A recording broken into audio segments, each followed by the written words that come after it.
Welcome back to the Gentleman Ultras YouTube channel. It's the Derby Della Madonnina. It's here, Milan versus Inter.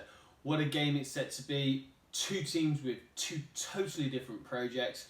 Antonio Conte, 3 wins out of 3, playing exceptionally, maybe not exceptionally well, but getting the job done. Gianpaolo, what can you say of him? It's hard watching for Milan at the moment, let's be honest. But this derby is more than just a derby. The Milan derby always has been in some respects, in the sense of, unlike the Rome derby or the Genoese derby, this isn't just about who owns a city, who wins a derby. That's the bragging rights.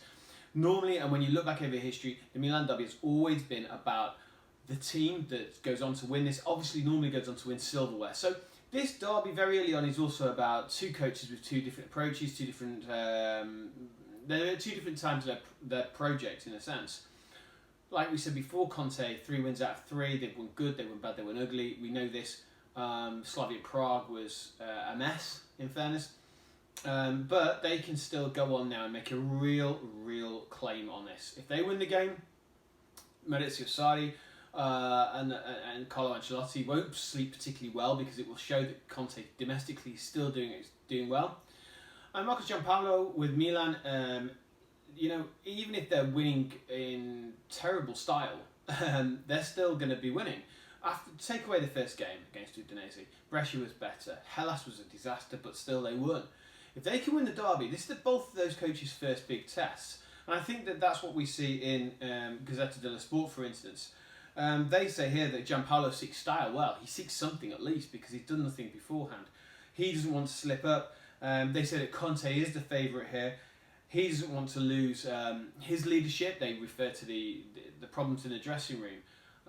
He wants to have a united front. That's quite interesting, because when you go over to Tutto Sport here, their headline of the derby is they talk Inter, is there a mole? Conte really annoyed that this dressing room debacle between Brozovic and Lukaku got out in the first place. They also say that for Milan to do well, it's Piontek, wake up Piontek here, it says. That they need the guy in the number 9 jersey to really hit home, and this could be his time. Corriere dello Sport go with a very interesting Darbingo, saying that it's all the chips are down and the bets are on for the schools of football to see whether Piontek or Lukaku can own the day. Difficult to understand that, in the sense of why they think that schools of football are decided, or the shape of those teams is decided by 2 strikers. But in some respects, you can see that they appreciate the fact that if one of these strikers can keep going or start going on a devastating way, like Piontek did the season before, that would seriously help them out.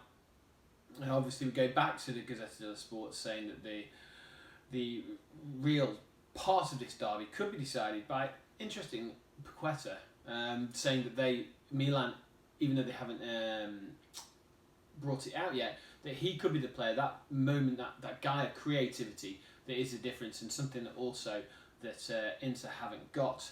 So it's a huge game, and yes, I know a lot of people will say we're the 4th game into the season, it's too early to talk about that, but look at in respect what the results of Napoli and Juventus had. That game in itself almost put Napoli on the back foot. This could do the same thing again for either Inter or Milan. So no huge shakes in the lineups at the moment.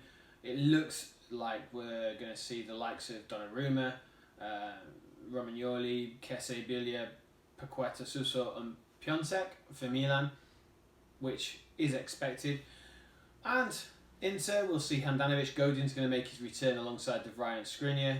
And the interesting one here, though, is that they also have Barella, Brozovic and Sensi playing with only Lukaku and Politano and Asamero on the wide flanks. So the interesting one there in the midfield, that's probably Inter's strongest midfield. So, Derby Della Madonnina, everyone's going to enjoy this. The atmosphere is always incredible. Everyone has their own special moments. Everyone has their own special derby memory. Everyone has something where they can associate it with.